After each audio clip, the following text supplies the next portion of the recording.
So first, as you are aware, HPE, we are in the fifth year running as a standalone company.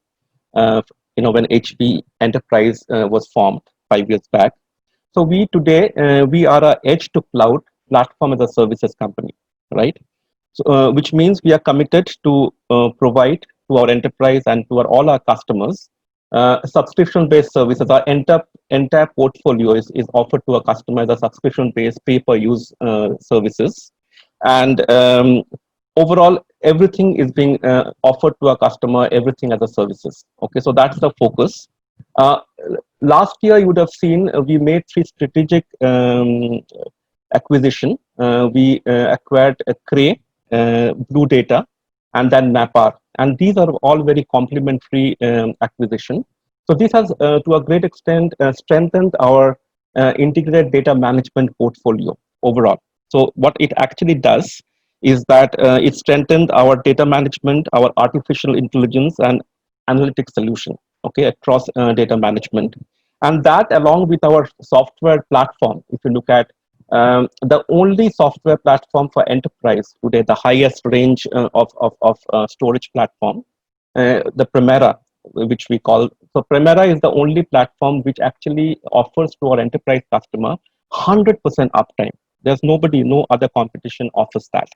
And apart from that, in the mid-range and the upper entry range, the storage platform, our acquisition 2 years back was Nimble, and we go with Nimble. And Nimble also has that unique, tools, which is AI-based predictive analytic tool. So basically, we can look at a customer's overall environment and platform and predict the overall performance, as well as in terms of any services issue which can occur in future, so that we can proactively take action. So Nimble is also one of the leading platform across the globe, and that's our mid-range offering. So that is to do with our overall integrated data management platform. The third thing which we are focusing on, Rajneesh, to a great extent, is Green Lake. Now, Green Lake is our on-prem cloud offering to our customers. And the new Green Lake, it spanned from container management to machine learning operation to virtual machines, and also our hardware portfolio like storage, compute, network, etc. So what we said, that all these entire portfolio of services and products are being offered to a customer on-prem as a cloud services, okay, pay per use, with the highest level of service. And these are primarily on-prem, or it may be co-located, okay. And so this is basically giving the most mission critical workload of our customer on an on-prem cloud-like model. So these are the primarily the top 3 or 4 solution area which we are focusing on. See, what we have been seeing in India and across the globe, that hyperconverged is very, very relevant and is being very popular in the mid-market, the lower string of enterprise, mid-market, and SMB customer base, right? Our platform is SimpliVity, which you are aware of, and we have acquired SimpliVity 3 years back, and we have done phenomenally well with SimpliVity in the country, in the SMB, okay, mid-market and SMB. It's technically a very, very sound product, like integrated storage and compute put together. And in terms of performance, whenever, okay, we have done benchmark for a mid-market kind of a workload for our customer, okay, against competition, and I won't name the competition, but always in terms of performance overall, SimpliVity comes up as a winner. So whenever there's a benchmark, we go on winning, because customers is okay to give us premium overall over our competition. So very, very good product, very sturdy product, great references across the country, in India and worldwide. And in terms of certain use cases which we have created in healthcare, we see a great future with SimpliVity as a hyper-converged platform. As you're aware, CI is growing almost 40% year on year overall. So we see a great future, and that is completely, software defined, okay, overall. So that is our platform of choice moving forward. So it will be a hybrid environment overall. So your most mission critical, which needs ultimate security workloads, will be on-prem, but the user experience has to be the same. So whether it's on-prem, so it will be a hybrid environment overall, which will be on-prem and multi-cloud, okay, depending on the kind of application, the workload, and also the strength of various service provider, cloud service provider. So there will be public cloud, there will be on-prem, and overall it will be a hybrid infrastructure, number one. Number two, irrespective of where your application are, whether they are on-prem or whether they are with the AWS or Azure of the world, the user experience has to be seamless and same. So that's very, very important, right? So hence the orchestration, okay, in between, and the user experience wherever your application is lying is very, very important. That's the second part of it. Because of the pandemic, right? So first and foremost, whether it's a work from home environment, or your supplier and partner are actually accessing your application over a cloud and working on your application, or your customers are getting into your mission critical application and working on. So the experience has to be same, number one. And number two, on in terms of the service level, it has to be the highest level of services. And that's where HPE comes in, because if you see, I mean, we have decades of experience in terms of catering to mission critical application across, whether it's banking. You must be aware, SBI, State Bank of India, core banking, FNS, runs in HPE platform. Whether it's telco, whether it's high level manufacturing customers. So any mission critical, we have decades of experience in terms of catering those customers and maintaining those kind of service levels. So hence, we have those engineers, we have those tools, we have those best practices, which is a part of, and hence, whether it's a on-prem or it's a cloud overall, okay, we'll be able to give the maximum level of service level and customer satisfaction, user satisfaction to end customer. From the day of the lockdown, we have been managing it all seamlessly, right? There's been not a single, we haven't read about any major downtime, okay, whether it's in telco or in banking, etc. So what we have done is that we have formed a crisis management team across the country, which is accumulation of HP's own staff as well as our partner ecosystem across the country. We already were equipped with remote management infrastructure and tools and appropriate tools and system and procedures. So almost 70-80% of most of the tickets, okay, which are raised, catered to online over remotely. So we entered into the customer system and we rectified the faults. Maybe 10-15% of demand engineers visit. So which again we have made provision with the state governments, etc. And we always have about 10%, 8-10% of our employee who are those mission critical engineers who had those passes, etc., so that they can travel in case of emergency and cater to the customer's infrastructure requirement. So accumulation of, as I told, of remote management as well as people visiting, along with our partners, is what we have been dealing to. I mean, every day we have those crisis management call. We look at all those tickets. We look at all the severity and the criticalness of those complaints, and accordingly we have been catering to. And fortunately, last 5 to 6 months, as I said, whether it's in mission critical banking or telco, we have not seen any downtime at all because of this. I mean, despite this pandemic. In India, about 85% of our overall revenue, hardware revenue, is indirect. It goes through partner, right? So our partner categorization is, we have our tier 1 partner, who are the distribution partner, the top ones. We have about 4 to 5 top distribution partner. So HPE does business directly with a distribution partner. And then we have our tier 2 partners. Okay, now tier 2 partners are resellers, system integrators, who works closely with end customer, understand their requirement, and do the system integration and deployment part with the end customer. So they do the demand generation, and they also help HPE. So along with HPE, they do implementation, overall deployment, services, project management with end customers. So these are the tier 2 partner. Now within tier 2 partner, we have 3 categories. One is our platinum partner, and then we have gold partner. Then we have silver and below, which we call the business partner. Okay, so between platinum and gold, who are our top partner, we'll be having about 75 partners, platinum and gold, within in India, and then we'll have about 300 to 350 business partner, who is managed. A few of them is managed directly by HPE, and the long tail part is managed by a distribution partner. And as a part of the SI, we have the large SIs, okay, the India SIs, etc., which is a part of those the SI partners for us. When we actually analyze the situation, the biggest problem which all our partners were facing, whether they are the tier 2 partner or the tier 1 partner, was a complete cash flow choke. So, end customer was deferring payment to tier 2 partner.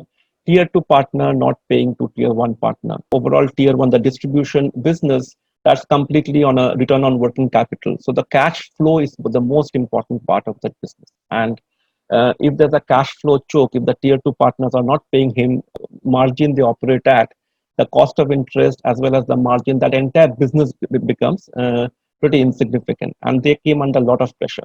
The credit insurers also, took a very cautious stand in terms of, coming out with a credit rating for most of the large enterprise customer, which is much worse than before the pandemic. The business was not happening because of the cash flow issue. So what we did, along with a worldwide initiative, we came out with a excellent, very well appreciated by all our partner ecosystem, a financial package, okay, which is completely to do with a kind of a moderation on the payment system. So generally, the tier 1 partner does business with us at 45 days credit. So, we came out with a much better overall deferred payment solution along with our tier 1 partner, which really helped that business for the tier 1 as well as between tier 1 and tier 2, because the moment we are giving them a payment solution to our tier 1 partner, they can pass that over to the tier 2 as well. So that helped a lot in terms of ensuring that the business flow is there, and also the cash flow choke, they come out of that cash flow choke situation. So our focus will be to ensure that we give the best solution to our customer, which is Green Lake, which we talked about, the platform as a services, overall subscription based pay per use. For the most mission critical, for those kind of application, customer will prefer. I mean, provided they have the right kind of commercial pay per use, excellent service level, they'll prefer those workload to be on prem. So that's number one. The next, there will be for workloads which are basically the workflow kind of workloads or other workloads, it will be on public cloud. What we will do as HPE, will work very closely with our enterprise customer, okay, being a overall service provider for them across that hybrid infrastructure. So we will be working with them, ensuring that the right architecture, okay, has been selected, the right kind of user experience is ensured, and the right service level overall across the entire entire workflow maps is being ensured. So that's where that's the area where we'll play. Platform as a services, everything as a services is what we'll be offering. uh, do we have aspiration to be in the public cloud place? No, we don't have. Okay, so HP will not be in the public cloud space. However, we'll be working with our enterprise customer hybrid environment experience overall. So that will be our focus. BFSI is least affected, and we are seeing good business flow and new projects coming up. Okay, so around BFSI. So that's been intact for us, God's grace. Telecom, there's requirement. There are new projects. There's expansion. But the problem with telecom, most of the large telecom player, there's a credit issue with telco, and working on the right kind of cash flow, working on the right kind of is actually the challenge, and we are working closely with our large customer overall. However, I mean that's the issue. The cash flow issue is something which is bothering them. That's the number two segment which has been mostly affected by this pandemic has been SMB. SMB has been the profitable business for most of the most of companies like us, and because of the cash flow issue, because of the transportation, the movement of goods, etc., we have been seeing that most of the SMB customers, they are actually shelving their project, postponing their project. Whenever there's a requirement of an automation, they'll rather like to provide salary for their employees first, okay, before getting into any new projects. So we have seen SMB last couple of months. We are seeing that overall there is some demand. Slowly, the demand is picking up. If you look at overall online transaction is booming, right? I mean, most of the banking is happening online. Most of the telco authentication, etc. So I think security and biometrics will be one segment which will surely do very well moving forward. So your biometric security, your identification online, right? Your accumulation of multiple security signature, like your facial recognition, your fingerprint, etc. So that part of the IT industry will surely flourish, and like it will grow much faster moving forward.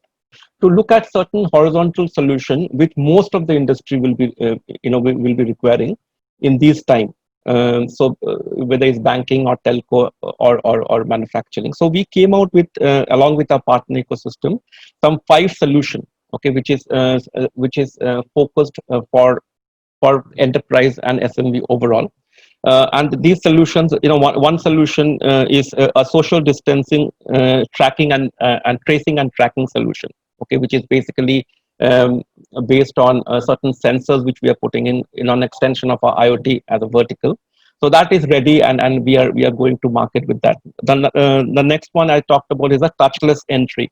So basically, without touching anything or without touching the doorknob, etc., just by facial recognition or by retina recognition, okay, the biometrics, people can gain access for any access control. That will be a phenomenal solution for the overall horizontal solution for any industry segment.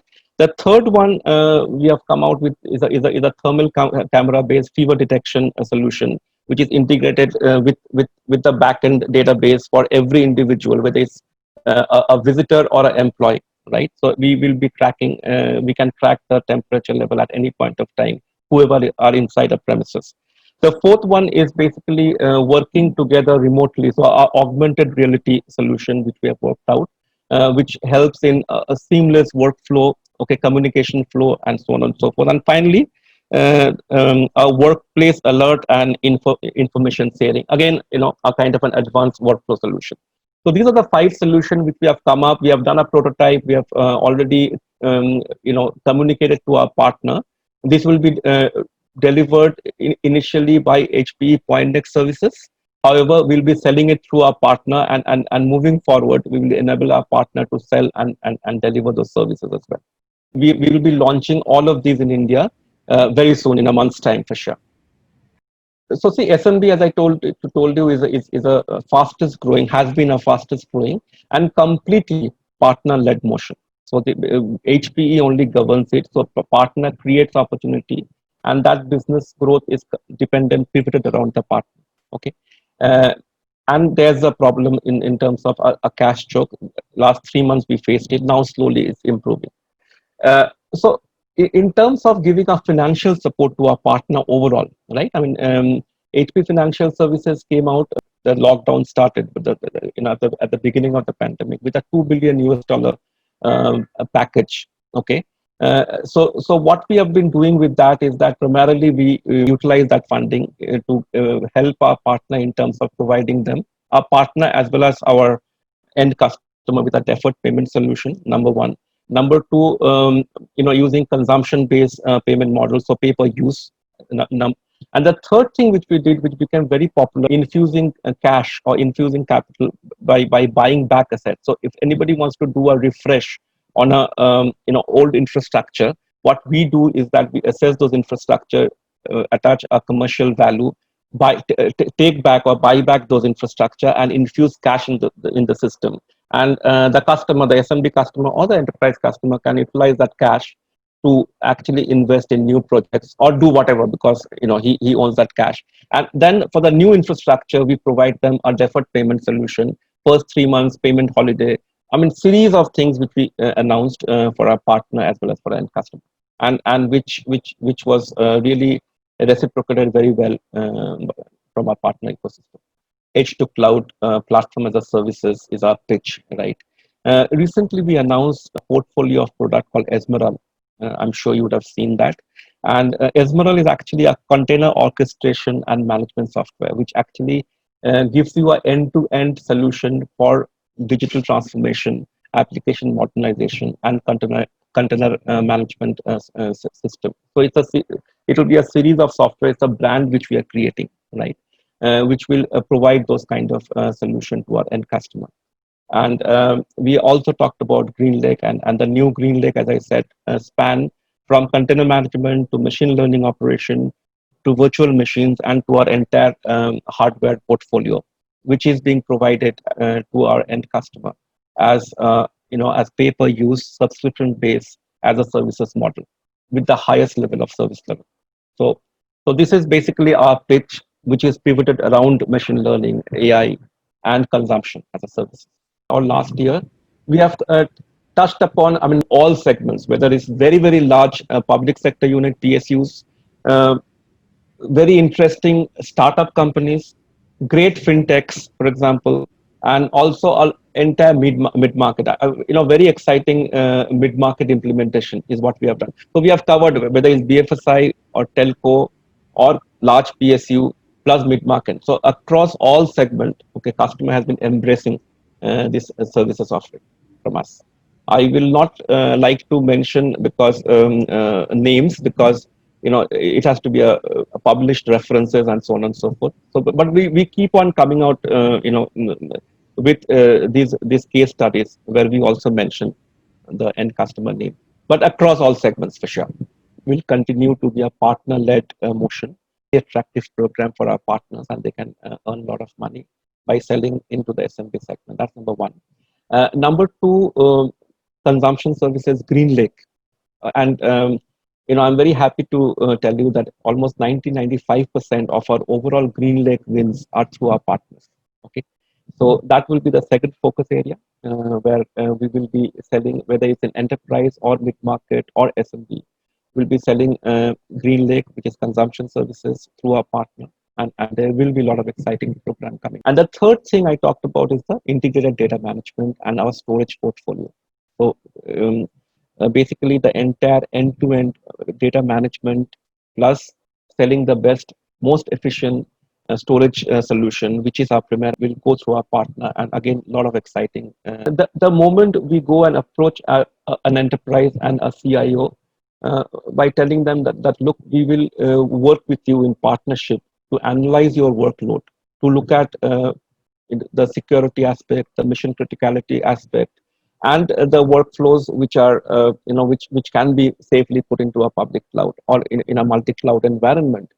And we will partner with you to together develop the right kind of architecture blueprint for you, okay, moving forward with a seamless end user experience. We are saying that look, we understand you have a very specific business. From your business requirement onwards to your application, to your workload, is something which will partner with you and co-develop jointly, okay, with our vast experience, architecture blueprint, which will help your business as well as your user experience.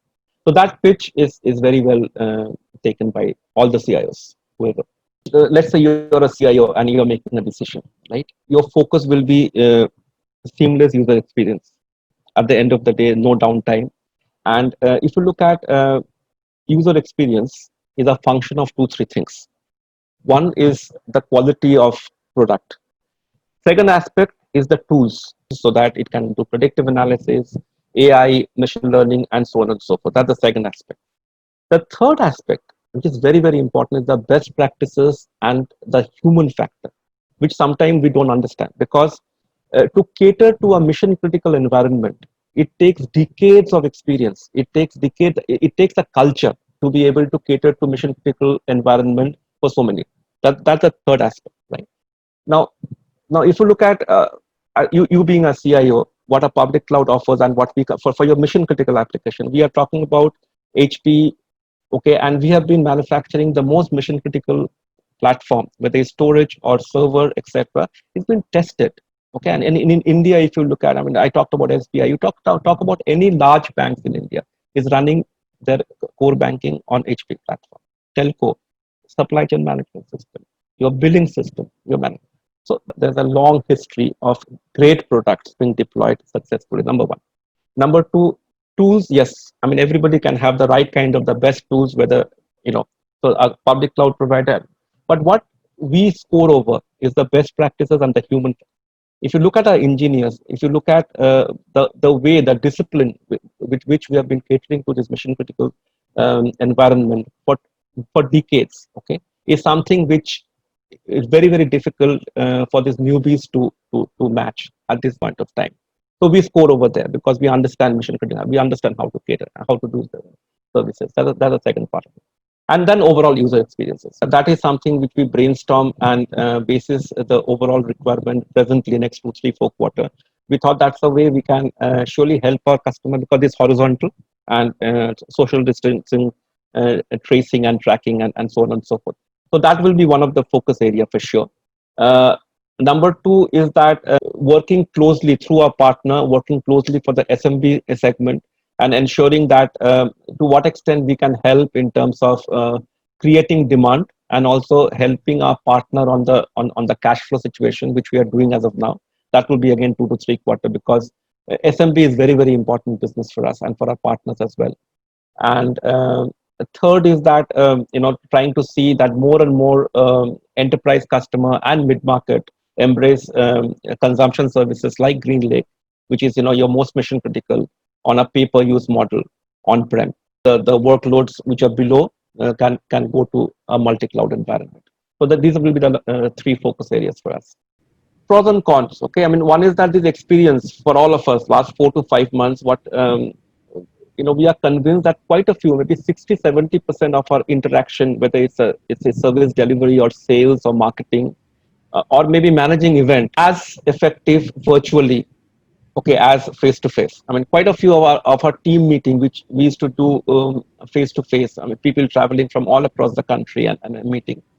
And whatever was the outcome, I think outcome remains almost similar in a virtual environment also. So segregating and ensuring that most of our interaction moving forward for the safety reason. However, there will be certain, like for example, if somebody wants to do a prototype, somebody wants to do a POC before getting into or taking a major investment decision, we will have to do that, and that's what we are provisioning slowly. In fact, as I told you, 10% of our employees have already started working. Moving forward by October, November, slowly, the plan is that maybe by October and the leadership will start going to office, and slowly, we will whatever is really, really required, we will do face to face with our customers, with our partners as well as internally.